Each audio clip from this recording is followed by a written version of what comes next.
오늘 이렇게 성경 말씀을 교독하니까 너무 또 새롭습니다. 이렇게 설교를 준비하면서 많이 묵상을 하는데 이렇게 교독하는 시간에 또 하나님이 많이 또 인사이트를 주셔요.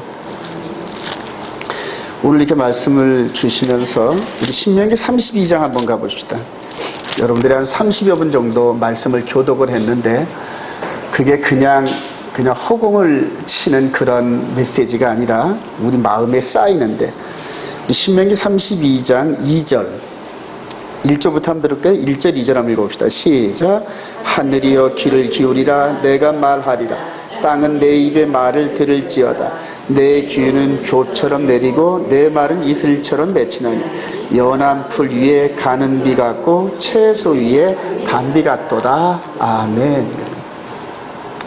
탄천을 산책하면 조국이 가면은 한 10명씩 이렇게 짝을 져가지고 나무 박스로 땅을 만들어서 이렇게 뭐라 그러나 임대를 준 그게 있어요. 근데 이렇게 보니까 한 3일 전쯤에 김장을 심었더라고요. 거기다 김장을 심었는데 그게 80일 배추랍니다. 80일 배추 심고 나서 80일이 있으면은 이제 김장으로 이렇게 수확할 수 있는 가을 배추를 말합니다. 그 배추에 이렇게 보면 아침에 이제 이슬이 맺혀가 이슬이 이렇게 앉고 또 이슬비도 내리고 막 그럴 겁니다. 그런 배추처럼 저와 여러분들의 영혼의 몸을 이렇게 샤bat 때마다 이렇게 와서 말씀을 읽고 묵상하고 찬양을 하면서 은혜를 받는 가운데서 여러분들, 저와 여러분들이 이 영혼의 몸이 자랍니다, 여러분. 그래서 겉사람은 후패해지는 것 같은데 이 속사람, 우리 안에 있는 속사람은 하나님의 말씀으로 날마다 새로워집니다. 날마다. 그래서 이 요한 사도가 저들은 세상에 속해 있고 너희들은 우리에 속해 있고, 근데 저와 여러분들이 2000년 전에 요한이 이렇게 갈라놓은 세상 사람과 하나님의 백성 사이에서 하나님의 백성들의 무리에 있는 것으로 확신합니다. 여러분, 오늘 말씀을 쭉 이렇게 읽었는데 이게 이 정도의 설교를 파워 있게 할 사람이 없어요, 여러분. 그냥 원 말씀 그대로 읽고 소화하고 아멘 하면은 그게 최상의 설교입니다. 최상의 설교. 근데 이제 단지 구약이 이렇게 하셨던 이 말씀의 메시지가 오늘날 저와 여러분들의 영의 메시지, 즉 영적인 몸에는 어떻게 적용이 되는지, 이런 부분들을 나름대로 이렇게 공부하고 또 준비한 가운데서 변환시킬 필요가 있어요. 변환시킬 필요가. 그래서 육신의 예법이 폐한 것이 아니라 그것이 영의 예법으로 어떻게 완전케 됐는지, 이런 과정들을 예수 그리스도 안에서 생명의 성령의 법 안에서 성령님의 인도함 따라 우리가 조명을 받아야 됩니다. 우리 특별히 주어지는 말씀이 신명기 15장인데 저와 여러분들이 다 이랬으면 좋겠어요. 신명기 15장 우리 4절로 6절까지 한번 같이 통독해 봅시다. 내가 만일, 시작. 내가 만일 내 하나님 여호와의 말씀만 듣고 내가 오늘 네게 내리는 그 명령을 다 지켜 행하면 내 하나님 여호와께서 네게 기업으로 주신 땅에서 내가 반드시 복을 받으리니 너희 중에 가난한 자가 없으리라. 내 하나님 여호와께서 네게 허락하신 대로 네게 복을 주시리니 내가 여러 나라에 꾸어줄지라도 나는 꾸지 아니하겠고 내가 여러 나라를 통치할지라도 너는 통치를 당하지 아니하리라. 이게 이제 면제는 얘기인데 제 7년마다 빚을 탕감해주는 그런 제도입니다, 여러분. 이것뿐만이 아니라 오늘 주어지는 모든 말씀을 여러분들이 마음에 새기고 순종하시길 소망합니다. 그러면 영혼이 잘된 같이 범사에다 복을 반드시 주신다, 여러분.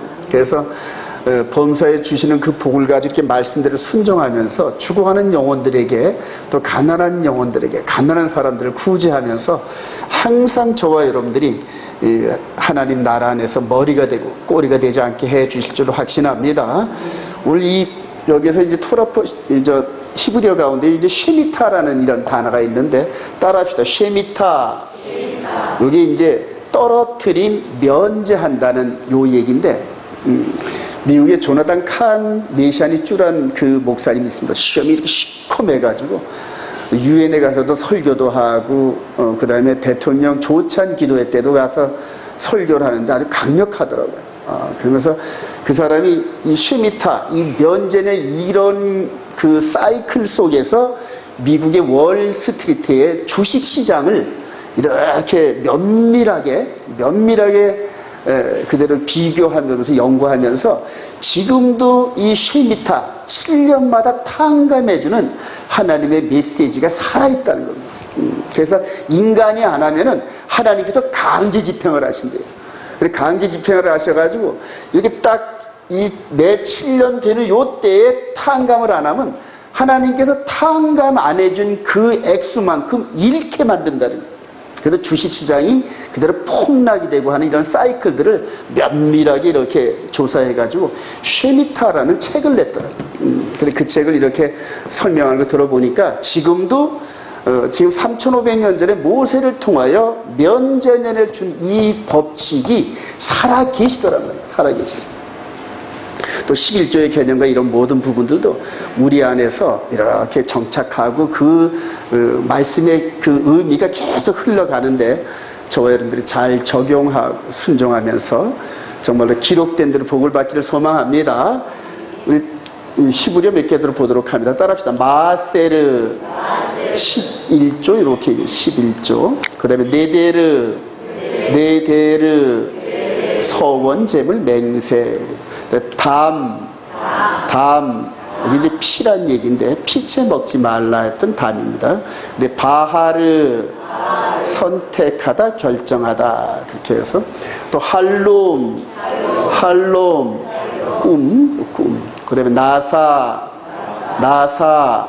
유욕하다 시도하다 시험하다 쉐미타는 이제 떨어뜨린 면제년이고 카라 부르다, 선포하다, 소환하다, 그리고 하나님께 기도하다 할 때도 이 카라를 씁니다, 여러분. 자, 오늘 신명기 토라 포션 5779 40입니다. 따라서 이게 보라라는 뜻입니다. 보라 그래. 신명기 11장 20절 시작. 보라, 내가 이날 복과 저주를 너희 앞에 두나니. 그래서 지금 이렇게 개역 개정에서는 이 보라라는 말이 생략이 됐더라고요. 그래서 이거는 이제 다른 킹제임스 버전에서 끌고 왔습니다. 레, 아니키, 나탄, 네, 푸네, 캠 해가지고 하욤. 요 그대로 똑같습니다. 보라, 내가 이렇게 두나니 나탄 너희들의 앞에 해가지고 이게 이제 바라카 따라합시다. 바라카 이게 복입니다. 요게 다음에 켈랄라 이름도 이상하죠. 저 글자로 켈랄라 여기 이제 저주라는 뜻입니다. 저주. 그래서 복과 저주를 오늘날 그래. 오늘날 너희 앞에 두나니 여기서 하욤인데 하욤. 그래서 그날에 근데 그날만 둔 것이 아니라 지금 현재까지도 하나님이 선언하신 그날은 계속됩니다. 계속됩니다. 그래서 히브리서 3장에 오늘날 너희에게 성령의 말씀이 응하면 그래요. 마음을 완악하게 하지 말고 순종하라는 거예요. 항상 하나님 앞에서는 저와 여러분들이 오늘입니다. 그래서 그리심산에서는 축복을, 그 다음에 에발산에서는 저주를 선포하는데 나중에 가나안 땅 점령하고 여호수아가 여기서 6지파를 여기다 세워놓고 가운데에서 이제 하나님의 축복의 메시지를 선포하면 여기서는 아멘 하는 이런 장면이 나옵니다. 그래서 여호수아서 여러분들 한번 찾아서 읽어보시길 바랍니다. 그리고 이게 요쯤에 어딘가에 야곱의 우물이 있습니다. 야곱의 우물이 있고 여기서 조금 떨어진 곳에 요셉의 우물이 있습니다. 요셉이 우물에 갇혔던 곳, 애국으로 팔렸던 곳이 있습니다. 그래서 사마리아 이 지역인데 여기에 또 우리 주님께서 사마리아 여인을 만나고 그 다음에 오늘 찬양한 대로 우물가의 여인처럼의 그 원조가 여기서 나온 거예요. 그래서 여기서 그리심산에서 축복을, 에발산에서 저주를 그래요. 자, 그러면 신명기 21장 27절 한번 봅시다. 시작. 너희가 만일 내가 오늘 너희에게 명하는 너희 하나님 여호와의 명령을 들으면 복이 될 것이요. 너희가 만일 내가 오늘 너희에게 명령하는 도에서 돌이켜 떠나 너희 하나님 여호와의 명령을 듣지 아니하고 본래 알지 못하던 다른 신들을 따르면 저주를 받으리라. 네가 가서 차지할 땅으로 너를 인도하여 들이실 때 너는 그리심산에서 축복을 선포하고 에발산에서 저주를 선포하라. 여러분 항상 에덴 동산부터 시작됐던 이 여호와의 명령, 여호와의 도는 계시록 끝자락까지 계속 관통합니다. 그래서 시대별로 하나님의 명령과 그 명령을 지키는 자가 있고 거역하는 자가 있고, 근데 대부분 많은 사람들이 거역하는 쪽에 라인을 씁니다. 순종하는 쪽은 극소수고, 저와 여러분들 이 명령하는 도에서 벗어나지 않기를 소망합니다. 오늘 계속해서 이 말씀이 나올 겁니다. 그 다음에 오늘 여호와의 이름을 두신 곳에서 예물을 드려라는데, 그들의 신을 너희가 시작, 너희가 쫓아낼 민족들이 그들의 신들을 섬기는 곳은 높은 산이든지 작은 산이든지 푸른 나무 아래든지를 막론하고 그 모든 것을 너희가 마땅히 파멸하며 그 제단을 헐며 그 주상을 깨트리며 아세상을 불사르며 또 그 조각한 신상들을 찔러 그 이름을 그곳에서 멸하라. 그래. 우상들의 이름을 그곳에서 멸하라. 우상들의 이름. 그리고 이름 싸움이 또 계시록 끝자락까지 계속 가는 겁니다. 여호와 하나님께서 세우신 그 이름과 계명과 함께 달려가면서 반대로 우상들의 이름과 그 우상들에 따르는 그 법을 양쪽에서 이렇게 갑니다. 여러분들이 어떤 이름을 소유하고 어떤 이름을 따라가는지 한번 자신을 잘 살펴보시기 바랍니다.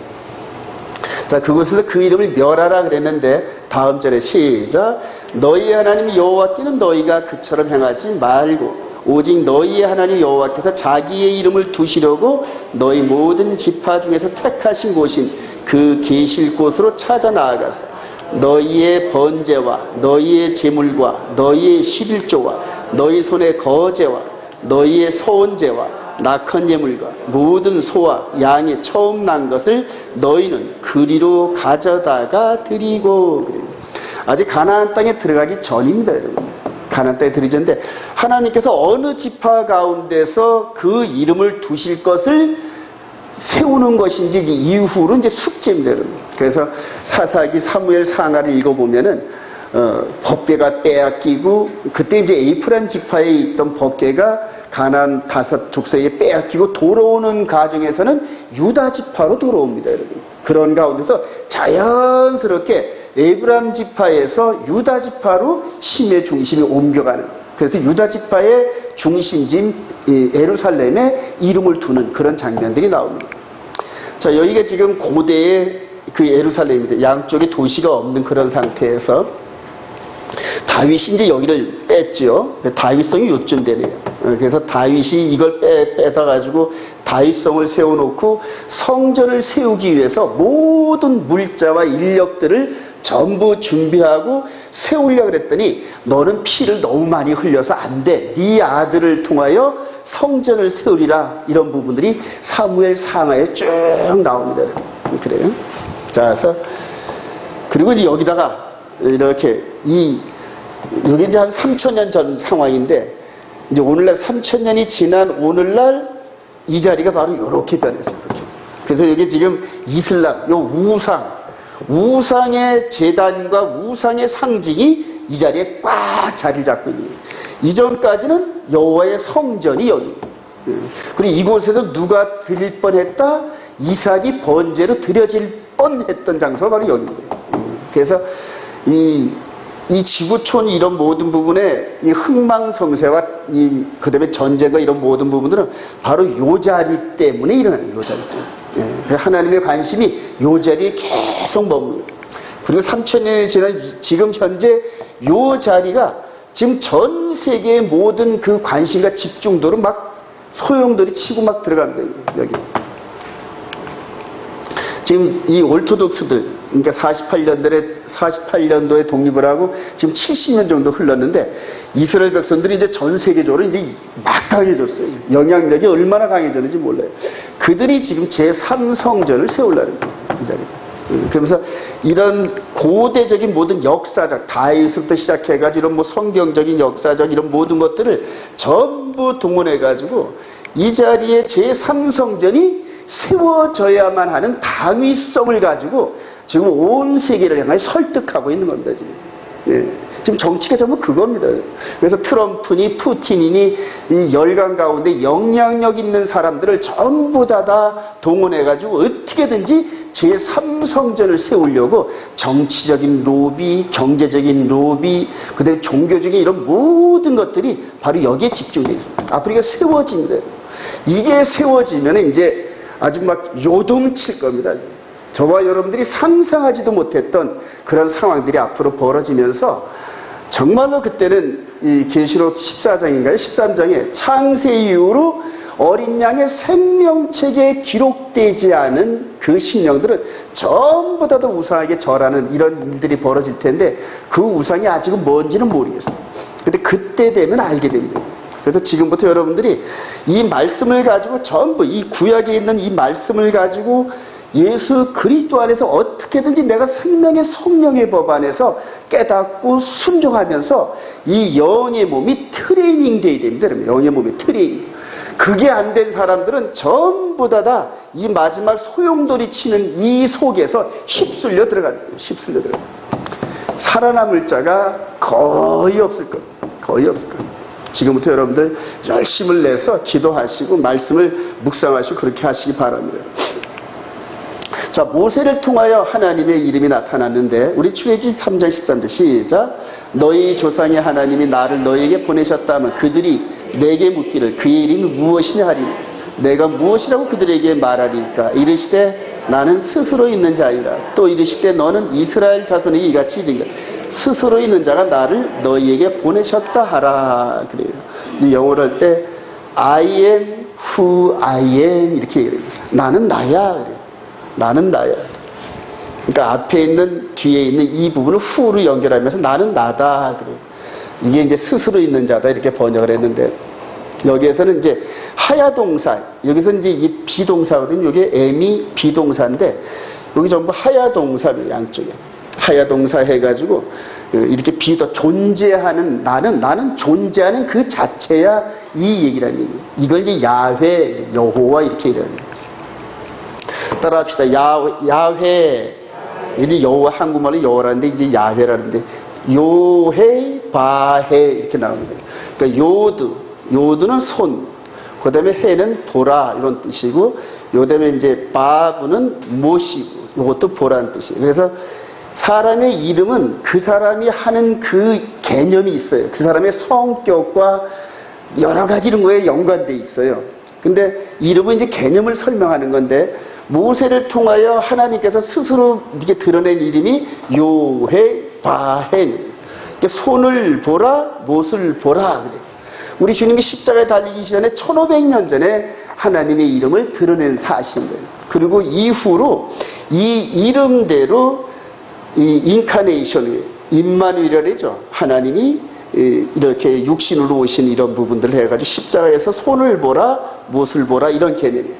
자, 여러분들 스스로 한번 보시기 바랍니다. 이름, 하나님의 그 이름을 선택한 그곳에다가 세우는 과정들. 이스라엘 백성들은 이게 예수를 모르는 사람들이 이걸 모른단 말이에요. 그런데 저와 여러분들은 아 그렇구나.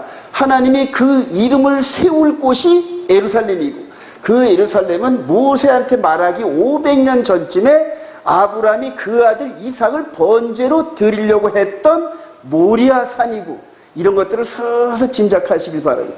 그래서 모세를 통하여 좀 출애굽하는 이 과정에서 이 말씀을 하실 때는 장차 메시아를 통하여 무슨 일을 하실 것인지 벌써 뉘앙스가 나타나지 않습니까, 여러분? 이런 것들을 계속 하나님과 함께 동행하다 보면은 역사 속에서 하나님과 동행하는 힘을 얻어요, 여러분. 왜 그게 중요하냐면은 미래에 대한 동행도 깨닫게 하신단 말이에요.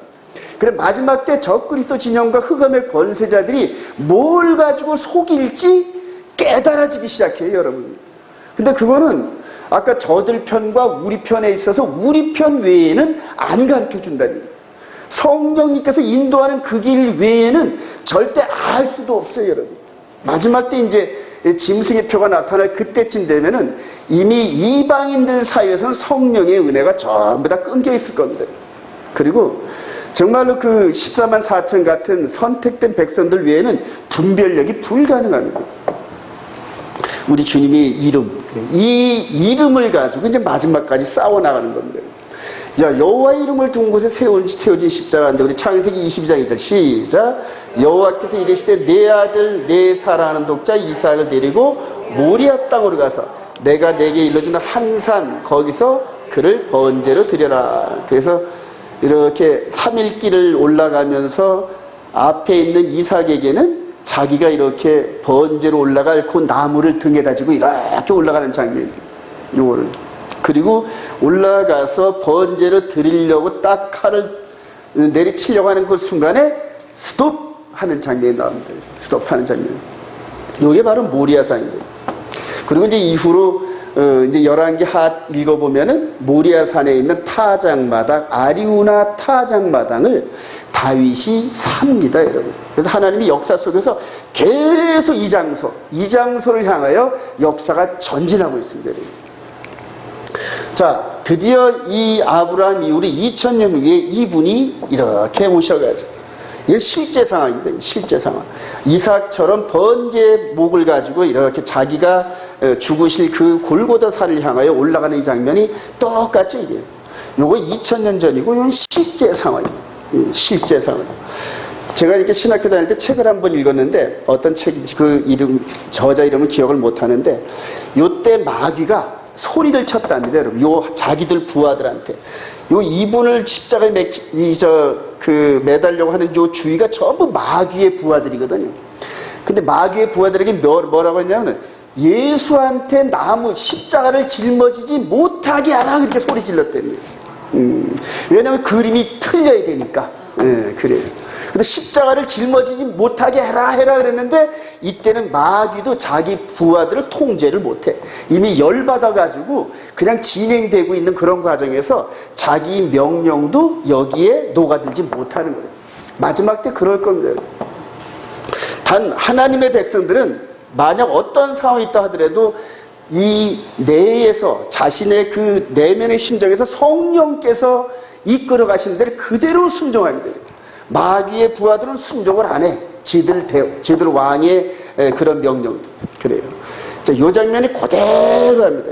우리 주님께서 요단강에서 침례를 받으시고 여기까지 올라가는데 몇 년 걸리셨다? 3년 걸렸어요. 그렇죠. 여기는 며칠 걸렸다? 3일 걸렸어요. 예. 이런 부분들을 잘 매칭해 보시기 바랍니다. 그렇게 해서 실제 상황으로 여기서는 연습이고 리허설이었습니다. 연습이고 리허설이었는데 여기서는 실제 상황이었습니다. 성경 어려운 게 하나도 없어요, 여러분. 오늘 여러분들 한 30분 정도 토라포시 읽으면서 뭐 따로 해석해 줘야 할 그런 내용들이 있었나요? 그냥 듣고 순종하면 되는 겁니다. 아주 가장 쉽게 성경을 기록하고 이분을 통하여 이제는 육신의 예법이 아닌 영혼의 몸의 구원에 대한 영적 비밀을 알려주시려는 요 사실을 깨달으면 됩니다. 근데 이거를 알지 못하니까 서로 다 자기 멋대로 해석을 하고, 구약은 버렸으니 이제는 신약 갖고 해석을 하는데 전부 다 자기 생각을 가지고 전부 다 얘기하는 거예요. 그래요. 이렇게 그림을 맞추다 보면은 성령께서 그대로 인도해 가십니다. 누가복음 9장 22절 시작. 이르시되 인자가 많은 고난을 받고 장로들과 대제사장과 서기관들에게 버림받아 죽임을 당하고 제3일에 살아나야 하리라 하시고 십자가를 지고 나를 따를 것이니라. 그래요. 여러분들, 이분이 십자가를 져가지고 이제 우리는 걱정할 게 없어, 이런 식으로 하는데, 우리 주님이 말씀해요. 우리 주님이 지신 십자가를 짊어지신 것처럼 우리 예수님을 따라가는 모든 제자들도 십자가를 지라는 얘기예요. 근데 십자가를 지지 않고 따라가는 일을 찾으려니까 타협을 하게 되고 궤도 옆으로 벗어나게 됩니다. 십자가를 질 각오만 돼 있으면은 전혀 어렵지 않은 게 신앙의 여정입니다. 근데 그걸 가지고 편법과 편하게 가는 길과 그 다음에 세상에서는 부귀 영화와 함께 영생에 이르는 것도 동시에 취하려다 보니까 아무것도 안 되는 거예요. 자기와의 싸움입니다. 자기와의. 자기 십자가를 짊어지시길 소망합니다. 이 여호와의 이름을 둔 요곳, 이 요곳이라는 얘기예요. 모리아산의 예루살렘 성전, 이제 여기다가 이제 성전을 지으신 거죠. 자, 이제 거짓 선자의 미혹을 분별하라, 이렇게 신명기 13장에 얘기를 했는데 한번 읽어봅시다. 시작. 너희 중에 선자나 꿈꾸는 자가 일어나서 이적과 기사를 내게 보이고 그 이적과 기사가 이루어지고 너희가 알지 못하던 다른 신들을 우리가 따라 섬기고자 말할지라. 너는 그 선자나 꿈꾸는 자의 말을 청종하지 말라. 여호와께서 너희가 마음을 다하고 뜻을 다하여 너희 하나님 여호와를 사랑하는 여부를 알려하사 너희를 시험함이라. 이것 때문에 지금 유대인들이 예수를 못 믿는 겁니다. 그러니까 우리 지금 썬데이 워십 그룹에 있는 이 교회, 기독교에서 저들을 전도할 때 예수님이 하나님이라 이렇게 설명을 한단 말이에요. 그러니까 다른 신 외에는, 즉 여호와에는 다른 신이 없는데 이방 종교 썬데이 워십 드리는 기독교 그룹에서 와가지고 유대인들한테 이분이 바로 메시아다, 하나님이다 이렇게 설명하니까 이 말에 전부 걸려드는 거예요. 이 말에 전부 다. 그렇게 난 다음에 이제 그는 시작. 너는 용서 없이 그를 죽이되 죽일 때 네가 먼저 그에게 손을 대고 후에 묵백이라. 그는 애굽 땅 종되었던 집에서 너를 인도하여 내신 네 하나님 여호와께서 너를 꿰어 떠나게 하려한 자이니 너는, 그래, 우리 주님이 오신 1500년 전에 이렇게 선언을 해놓으셨어요. 우리 주님이 십자가에 매달리신 그분이 하나님이다, 그분이 메시아다, 이렇게 전도하던 스데반 집사님, 스데반. 그러니까 이 법에 의해서 돌로 쳐 죽임을 당한 거예요. 이 법에 의해서. 사도행전 7장 59절 시작. 그들이 돌로 스데반을 치니 스데반이 부르짖으되 주 예수여 내 영혼을 받으시옵소서 하고 무릎을 꿇고 크게 불러 주여 이 말을 하시고 자니라. 사울은 그가 죽임당함을, 그래, 사울은, 여기서 사울이 누군지 사울인가 보네. 마땅히 죽는데 어디 법에 의해서? 이 토라에 의해서요. 그러니까 이 법에 의해서 다른 신들을 증거한 이 스데반 집사를 산헤드린에서 합법적으로 집행을 한 겁니다. 이게 집행을 한 거예요. 마땅히 죽어야 돼요. 앞으로 이런 일들이 벌어집니다, 여러분. 그래서 계시록 11장의 두 증인의 싸움이 아마 이럴 겁니다. 두 증인의 싸움이. 그리고 맨 마지막에 돌로 맞아 죽는 이런 장면들이 나옵니다. 자, 여호와 이름이 머무는 성전에서 기도를 들으시는 하나님. 왕상 8장 29절 시작. 주께서 전에 말씀하시를 내 이름이 거기 있으리라 하신 곳 이 성전을 향하여 주의 눈이 주야로 보시오며 주의 종이 이곳을 향한 변배를 기도를 들으시옵소서. 여러분들 이 성전 이 중공식하는 이 장면을 열왕기상 이 부분에서 좀 찾아서 많이 읽어보시기 바랍니다. 그래서 하나님의 이름이 머무는 곳 예루살렘 거기다 성전을 세워놓으시고 이 솔로몬이 지금 기도하는 장면, 여기에 이방인들을 또 위한 기도도 많이 있습니다. 그래서 여러분들이 기도의 틀을 이렇게 성경에서 이렇게 큰 흐름을 따와서 기도하시기 바랍니다. 자, 이곳에서 하는 기도를 들어주옵소서 하고 이 솔로몬 왕이 기도가 끝나자마자 뭐가 내려왔다? 불이 내려옵니다. 여러분. 불이 내려옵니다. 그래서 여기에 이렇게 솔로몬이 이렇게 나열했던 번제 제물 위에다가 불이 확 내려와서 저 번제 제물을 태우는 장면이 나옵니다. 근데 계시록 13장에도 적그리스도도 하늘에서 불을 내린대, 여러분. 그게 어디에서 그렇게 내릴까요, 여러분? 성경을 성경 안에서 풀어야 되는데 왜 불을 내릴까요? 여기서 하나님이 불을 내려주심으로 말미암아 누구의 기도를 들었다? 솔로몬 왕의 기도를 들었다는 표시거든요, 여러분. 그러면 솔로몬 왕이 이 백성들 앞에서 얼마나 권위가 있을까요, 여러분? 와, 우리 왕은 지혜롭기도 하지만은 기도를 하면 누가 응답해? 하나님이 응답한다. 그래서 왕을 통하여 선포되는 메시지를 무시하지를 못하고 그대로 순종하게 됩니다, 여러분. 근데 이런 장면을 마지막에 적그리스도가 그대로 재현하는데 어디서 재현할까요, 여러분? 똑같이 성전에서 재현하는 거예요. 그대로 갖다 놓은 거예요. 요한일서 5장 13절 시작. 내가 하나님의 아들의 이름을 믿는 너희에게 이것을 쓰는 것은 너희로 하여금 너희에게 영생이 있음을 알게 하려 함이라. 그를 향하여 우리가 가진 바 담대함이 이것이니 그의 뜻대로 무엇을 구하면 들으시니라. 우리가 무엇이든지 구하는 바를 들으시는 줄을 안즉 우리가 그에게 구한 그것을 얻은 줄을 또한 아느니라. 그래요. 여기서 이렇게 솔로몬 시대 때 불러응답하셨던 그 하나님이 이제는 예수 그리스도 안에 있는 저와 여러분들이 그의 뜻대로 무엇을 구하는데 안 들으실 리가 있다? 불가능합니다, 여러분. 반드시 들은 줄 믿으시면 아멘. 제가 여태까지 기도하면서 흔들려 본 적이 없어요, 여러분. 이게 있기 때문에 하나님이 기뻐하시고 하나님의 의를 위해서 그렇게 나아가는데 기도하는데 안 들어주실 이가 없다는 얘기입니다, 여러분. 혹 안 들어주신 것은 제가 기도하는 것보다 더 좋은 게 있으니까 그거를 찾아서 기도할 때까지 홀딩 시키는 경우는 있어요, 여러분. 그래요. 여러분들도 확신을 가지시길 소망합니다. 주의 의를 먼저 구하시길 바랍니다. 이 생명의 성령의 법 안에 있으면 이 시대에 하나님이 뭘 하실지 보이기 시작합니다, 여러분. 말씀을 통하여 보이기 시작하면은 그걸 가지고 기도하면은 절대 응답이 됩니다, 여러분. 다른 것을 구하면은 정령으로 쓸까봐 안 주기도 하고, 그 다음에 안 들으시기도 하지만 반드시 그의 뜻대로 무엇을 구하면 들으신다니. 어디에서? 이름이 있는 그곳에서. 그래요. 이름이 있는 그곳에서. 자, 성전에 계시는 여호와 하나님을 만나는 절기인데 오늘 이제 키포인트는 여기예요. 절기가. 내 하나님 시작. 내 하나님 여호와께서 택하신 곳에 너는 이래 동안 내 하나님 여호와 앞에서 절기를 지키고 내 하나님 여호와께서 내 모든 소출과 내 손으로 행한 모든 일에 복 주실 것이니 너는 온전히 즐거워할지니 너의 가운데 모든 남자는 1년에 3번 곧 무교절과 칠칠절과 초막절에 내 하나님 여호와께서 택하신 곳에서 여호와를 배웁되 빈손으로 여호와를 배웁지 말. 각 사람이 내 하나님 여호와께 주신 복을 따라 그 힘대로 드릴지니라. 그래요. 이게 이제 여러분들에게 자주 보였던 그림이죠. 그래서 이 봄절기 1월 14일부터 시작을 해가지고 3월 6일이 이제 오순절입니다. 그래서 이게 봄절기. 그 다음에 이제 가을절기가 7월 1일부터인데 오늘부터 시작하면 이제 한 달 후가 나팔절입니다, 여러분.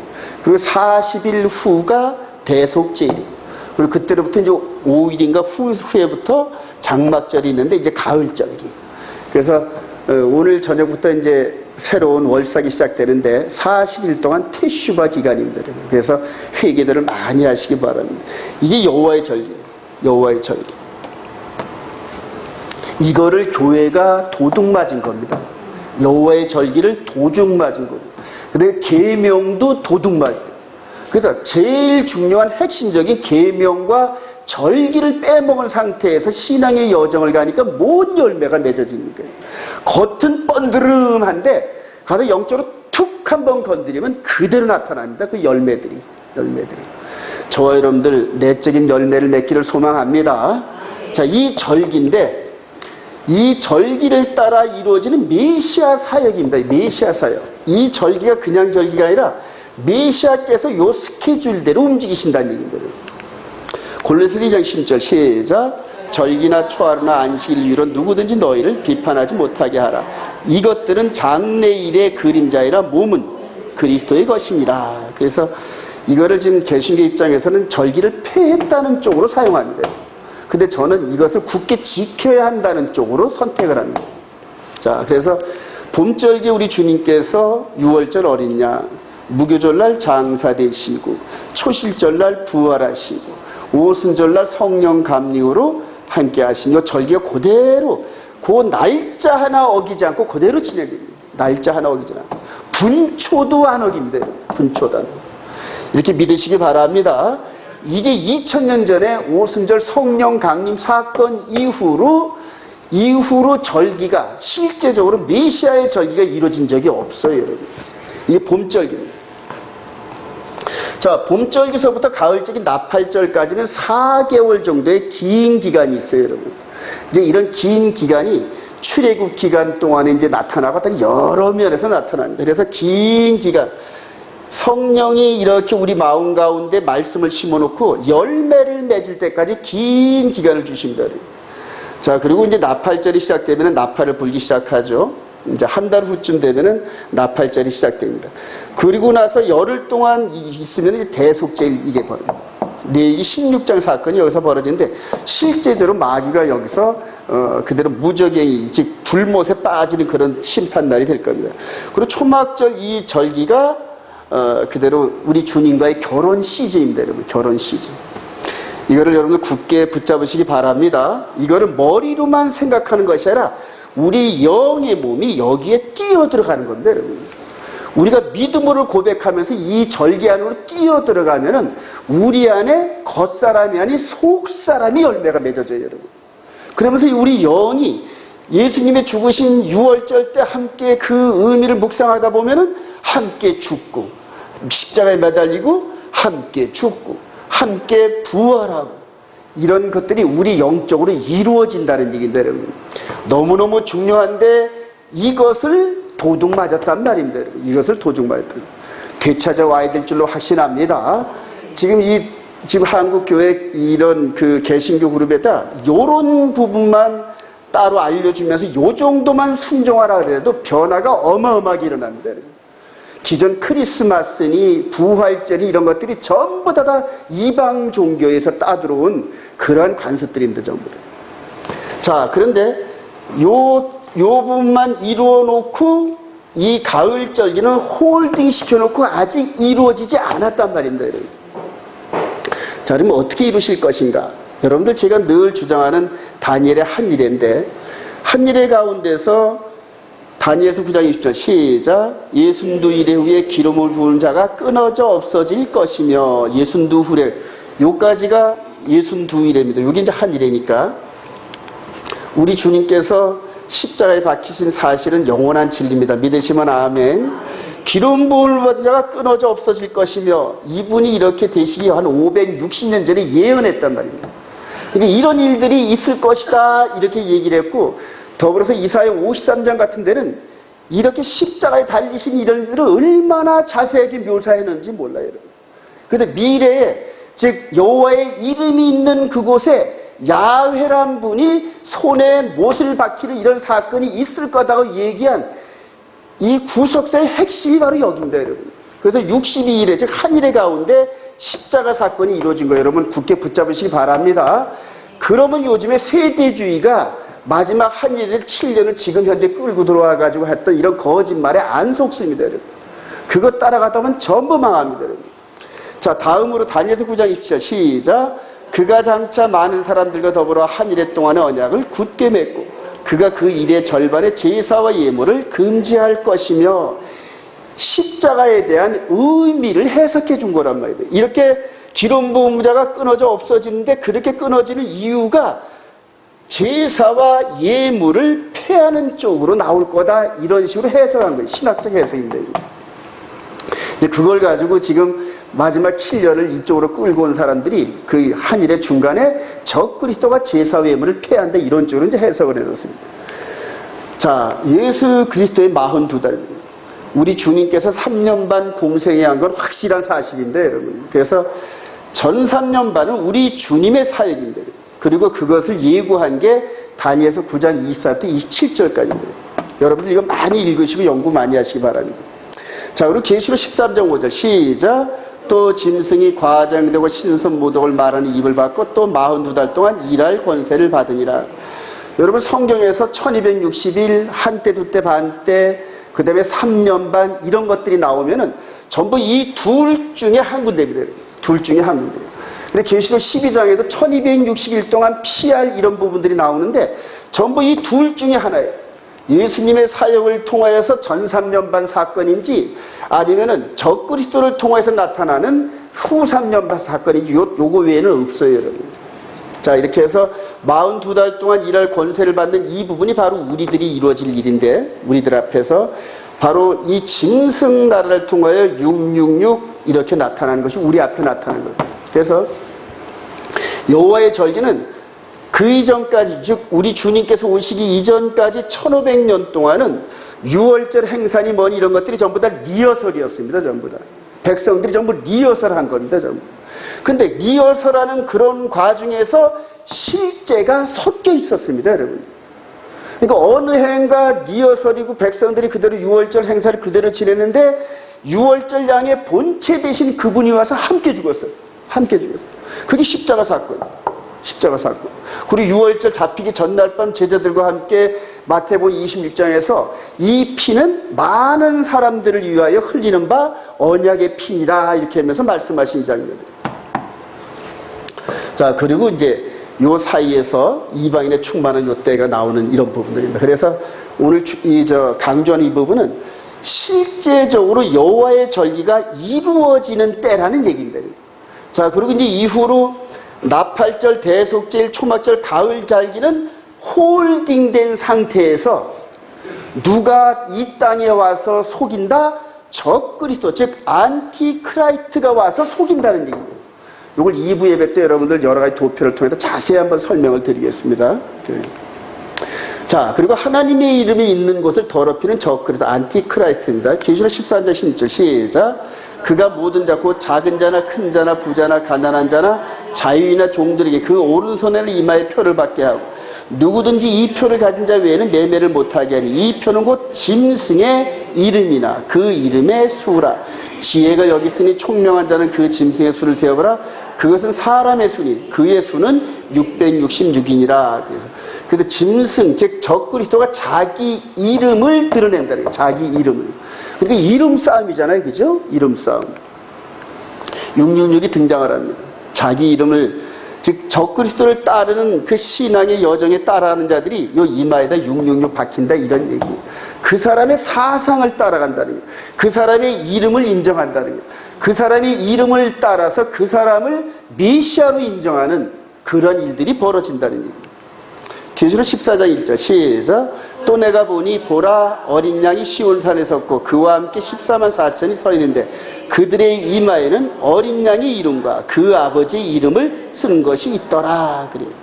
즉, 이 반대편에 666을 이렇게 이마에 받은 사람들이 있는 반면에 하나님의 이름과 예수의 이름이 있는 그 이마에 있는 14만 4천이 있다. 그래서 양쪽이 이렇게 병렬 구조로 나옵니다. 어느 쪽에 속해 있는지 여러분들, 아까 요한 사도가 저들은, 그래, 저들은 바로 이쪽 라인을 얘기하는 거예요. 우리들은 이쪽 라인이란 말이에요. 이것은 하나님의 계명과 예수 믿는 증거를 가진 자들 외에는 이 안에 못 들어갑니다. 그래요? 자, 적그리스도 등장부대 제3성전인데 우리 요한복음 5장 43절 시작. 나는 내 아버지 이름으로 왔음에 너희가 영접하지 아니하나 만일 다른 사람이 자기 이름으로 오면 영접하려. 또 이름 싸움이죠, 여러분. 이름 싸움. 나는 아버지의 이름을 가지고 여기 왔다는 거예요. 근데 너희들이 영접하지 않는다니. 누구를 말했다? 이스라엘 백성들한테 얘기하는 거지. 그런데 만일 다른 사람이 자기 이름으로 오면 영접하려. 그러니까 적그리스도를 영접한다니. 이스라엘 백성들은 필연적으로 적그리스도한테 전부 다 쓸려가게 되어 있습니다, 여러분. 근데 그 이전에 계시록 7장에 네 바람을 맞고 인치는 작업이 반드시 있는데 그때가 지금입니다, 여러분. 믿으시면 아멘. 이방인의 충만함이 거의 차가고 이스라엘 쪽으로 힘이 옮겨져가는 요 중간 요 사이에 지금 이스라엘 백성들이 예수를 믿는 이런 일들이 엄청나게 많이 벌어집니다, 지금. 근데 대다수 유대인들이 다른 이름을 영접할 겁니다. 다른 이름들을. 요한일서 4장 3절 시작. 시인하지 않은 영마다 하나님께 속한 것이 아닌 이것이 곧 적그리스도의 영이니라. 오리라 한 말을 너희가 들었거니와 지금 벌써 세상에 있느니라. 적그리스도 하수인들이 초대교회부터 이미 존재했었습니다. 그 적그리스도의 영. 예수님을 메시아로 시인하지 않은 자들이 전부 적그리스도의 영인데 요한 사도 시절에 예수를 영접하지 않은 사람들이 누가 있었을까요? 전부 다 유대인들이라는 거예요. 물론 이방인들 가운데도 있고. 요한 사도는 지금 누구, 즉 할례파들, 올토독스들을 향하여 적그리스도 영 안에 있다, 이렇게 얘기하는 겁니다. 물론 그 안에서도 계속 예수를 믿는 사람들이 나오긴 하지만, 근데 2000년 동안 동결된 그들이 다시 1948년도에 독립을 하면서 그대로 적그리스도의 영으로 그대로 일어난 겁니다. 즉 예수를 절대 인정하지 않아요. 그들을 향하여 우리가 기도할 책임이 있는 줄로 확신합니다. 자, 그러면서 데살로니가 후서 2장 3절 시작. 누가 어떻게 하여도 너희가 미혹되지 말라. 먼저 배교한 일이 있고 저 불법에 사는 곧 멸망의 아들이 나타나기 전에 그날이 이르지 아니하리. 그는 대적하는 자라. 신이라고 불리는 모든 것과 숭배함을 받은 것에 대항하여 그 위에 자기를 높이고 하나님의 성전에 앉아 자기를 하나님이라고 내세우니라. 1948년도 이전까지 이게 해석이 안 됐어요, 여러분. 이게 해석이 안 됐어요. 그래서 재림교가 그때 당시에 헤게모니를 지을 때 교황이 전부 다 이런 식으로 적그리스도다 이런 식으로 다 해석을 했습니다. 안티크라이스트, 대적자. 근데 이스라엘이 부활하고 지금 현재까지 이렇게 오면서 이 신학이 얼마큼 전개되는지 한번 볼까요? 여기 이제 작년 2018년도 11월 29일 날 사내들인 인바이트스 70 네이션스, 이제 70의 국가를 초청을 했대요. 어디냐면 한우카 봉헌날에 이 제단을 만들어 놓고. 근데 왜냐하면 for the third temple 그래요. 그러니까 for the third temple 해가지고 제3성전을 짓기 위해서 목적은 거기란 말입니다. 그런데 70여 나라에, 그래요. 성경에 보면은 이스라엘 백성들이 70여 열방들을 향하여 기도하면서 제물 드리는 장면이 있습니다. 그게 그대로 재현하는 거예요. 그래서 2018년대 성벽 성전산에다가 이거를 갖다 놓고 퍼포먼스를 벌이면서 열방을 초청하면서 제3성전을 짓는데 협조해달라는 겁니다. 협조해달라. 제3성전이 섭니다, 여러분. 그대로 섭니다. 근데 거기에 지금 이 제3성전이 뭔 무대가 된다? 대적하는 자의 무대가 되는데 하나님의 성전에 앉아 자기를 하나님이라고 내세웁니다. 여러분, 지금 이 제3성전과 동물제사를 드리는 것과 함께 메시아니 유대인들의 종말론을 여러분들 한번 공부해 보시길 바랍니다. 이제 2부 예배 때 이제 그거를 제가 설명을 드릴 텐데, 이 성전 제사, 이게 성전에서 제사 드리는 것을 합법화시킵니다, 여러분. 성경 안에서 합법적인 일이다, 이렇게 계속 설득을 해 나갑니다. 열방들을 향해 계속 설득해 나가고, 오르토독스만 그런 게 아니라 메시아닉 주들의 7, 80%가 이걸 주장한다. 그리고 제3성전이 세워져야 된다고 후원을 보내려고 전 세계 돌아다니면서 붕해를 하면서 이들을 향한 헌금을 모집하고 있습니다. 지금. 그들이 왜 했냐면은 제3성전에서 동물제사를 드리는 게 이스라엘 백성들한테는 로망이거든요. 근데 저와 여러분들이 영의 눈을 잘 뜨고 봐야 됩니다. 결론입니다, 여러분. 사도의 가르치는 전통을 따라 지키면서 그리스도의 영광에 참여하는데, 우리 데살로니가 2장 13절 시작. 하나님이 처음부터 너희를 택하사 성령에 거룩하게 하심과 진리를 믿음으로 구원을 받게 하심, 이를 위하여 우리의 복음으로 너희를 부르사 우리 주 예수 그리스도의 영광을 얻게 하려 하심이라. 그러므로 형제들아, 굳건하게 서서 말로나 우리의 편지로 가르침을 받은 전통을 지키라. 가르침을 받은 전통이랍니다. 가르침을 받은 전통이 있어요. 그래서 이게 이제 바울 사도가 이제 데살로니가 교회에 전할 편지를 쓴 건데, 우리가 편지로나 현장에서 말로 굳게 가르쳤던 전통이 있대요, 여러분. 전통. 이게 트레디션인데, 이걸 가지고 또 어떤 올토도스 이런 사람들은 모세를 통하여 시내산에서 오랄 토라를 줬느니 뭐 이런 식으로 해서 별의별 말들을 다 하는데, 하여튼 유대인들이 가다 덧붙이는 이런 부분들은 너무 교묘해가지고 웬만한 이 학문의 실력 갖고는 그게 거짓인지 참인지 분별을 못하는 거예요. 오직 생명의 성령의 법 안에서 영으로만 분별되더란 말이에요. 이 전통이 도대체 뭐냐? 바울 사도가 말한 전통이 뭐냐? 바울 사도가 예수를 알기 전까지 이 전통이, 이게 이스라엘의 전통입니다. 이게. 이스라엘 백성들은. 그래서 대제사장 아론과 레위 지파가 이렇게 주관하는 성전 제사를 통하여서 이렇게 이끌어가는데, 성전이 있고 성전 가운데 언약궤 안에 이 두 돌판이 있고, 그 다음에 절기를 따라 성전에서 이스라엘 백성들이 늘 모여 예배를 드리는 이런 시스템 속에서 뭔 제사를 드린다? 동물 제사를 드린단 말이에요. 그리고 이 시스템 안으로 들어가려면 반드시 뭐를 해야 된다? 육신의 할례를 행해야 됩니다. 이스라엘 백성들은 난지 8일 만에 자동 할례. 근데 저와 여러분들이 만약 이 안에 들어가려면 뭐를 해야 된다? 할례를 해야 되고 유대교 맹세를 해야 됩니다. 서약을 해야 됩니다. 이게 바로 우리 주님 오시기 이전까지의 바울 사도가 이게 섬겼던 전통입니다. 전통. 근데 이제 바울 사도가 예수 그리스도를 영접하고 난 다음에는 상황이 달라지기 시작합니다. 요 법 전체의 의미가 그대로 영적으로 이 안에 들어오는 겁니다. 이 안에 지금.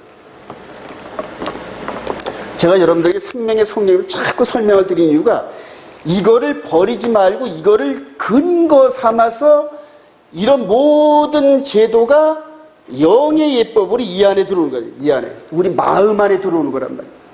우리 마음이 뭐다? 성전이란 말이에요. 성전. 우리 영의 몸 안에 성전이란 말이에요.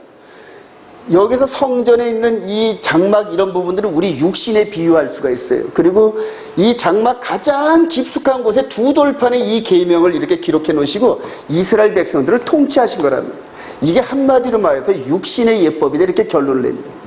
근데 바울 사도가 십자가를 통하여, 즉 우리 주님이 요 십자가를 통하여 믿음으로 말미암아 마음으로 믿어 의에 이르고 입으로 시인하여 구원 얻는 영의 예법으로 이게 트랜스포메이션 됐단 말입니다. 바뀌어졌단 말입니다. 그래서 여기 있었던 불완전했던, 왜냐하면 동물 제사가 드리는 사람의 양심까지는 깨끗하게 못하는 불완전한 거였단 말이에요. 이런 모든 것들을 완전하게 일로 옮겼단 말이에요.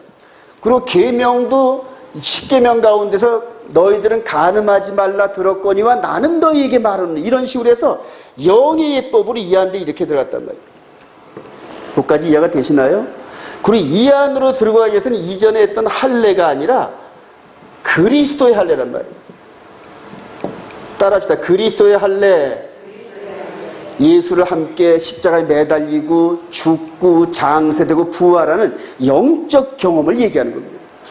그렇게 해서 그리스도의 할례를 해야 우리 마음 가운데 성전이 지어진다, 여러분.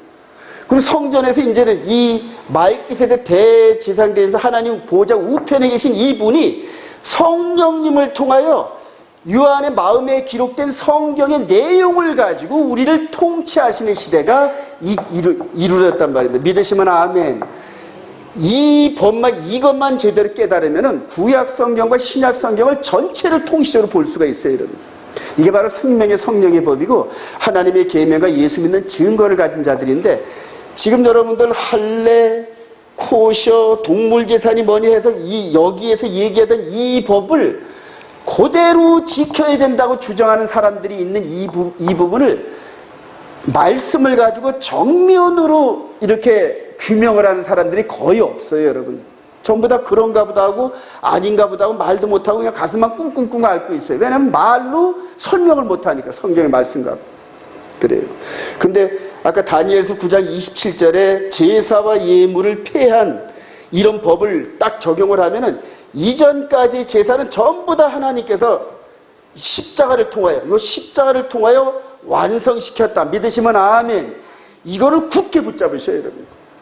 이걸 굳게 붙잡으면은 아까 이렇게 여기서 드려졌던 이 성전 제사가 하나님께서 기뻐하신다, 안 기뻐하신다? 안 기뻐하시는 거란 말입니다, 여러분. 근데 이걸 가지고 마지막에 이스라엘 백성들과 함께 예루살렘에다 성전을 짓고 부상하는 한 인물이 있는데 그는 대적하는 자랍니다.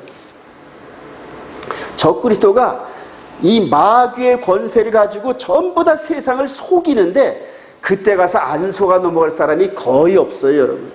그때 한번 두고 보시기 바랍니다. 그래서 생명의 성령의 법으로 이런 이 구약과 신약을 균형 있게 여러분들 마음 안에서 생겨지는 이 생명의 성령의 법으로 깨닫지 못하면은 전부 다 넘어갑니다, 전부 다. 어렴풋이 해가지고 혼란 삼아 전부 넘어가. 제가 이런 부분들을 연구하고 하면서 마지막 적그리스도가 어떻게 속일 것인가 이런 부분들이 보여지기 시작하면서 막 마음이 아주 엄청나게 답답합니다, 지금. 마음이 답답하고. 그래서 바로 바울 사도가 말한 이 전통이 이 법이 완성된 법으로 마음에 새겨진 계명과 절기를 따라 예수를 믿는 믿음 안에서 지금 신앙의 여정을 걸어가는 게 이게 바울 사도의 전통이에요, 여러분. 절기가 폐하지 않은 걸 확신하시기 바랍니다. 계명이 폐하지 않은 걸 확신하시기 바랍니다. 그리고 이 안에서 멜기세덱 대제사장께서 성령의 영감으로 우리를 계속적으로 이 거룩함으로 우리를 이끌어 가신단 말입니다. 이 부분을 균형 있게 전부 말씀과 그 다음에 기도를 묵상하시면서 이 마음 안에 새겨진 계명 안에서 여러분들 신앙의 여정을 걷기를 소망합니다. 마지막으로 바울 사도 계시록 14장 11절 시작. 짐승과 그의 우상에게 경배하고 그의 이름표를 받는 자는 누구든지 밤낮 쉼을 얻지 못하리라 하더라.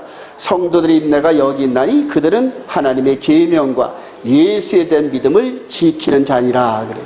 이 마음에 새겨진 계명과 예수 십자가를 믿는 이 믿음 안에서 완전한 거룩이 이루어지는데 그게 바로 바울 사도가 말했던 전통입니다. 그래서 말씀에 굳게 서는 저와 여러분 되시기를 주님의 이름으로 축원드립니다.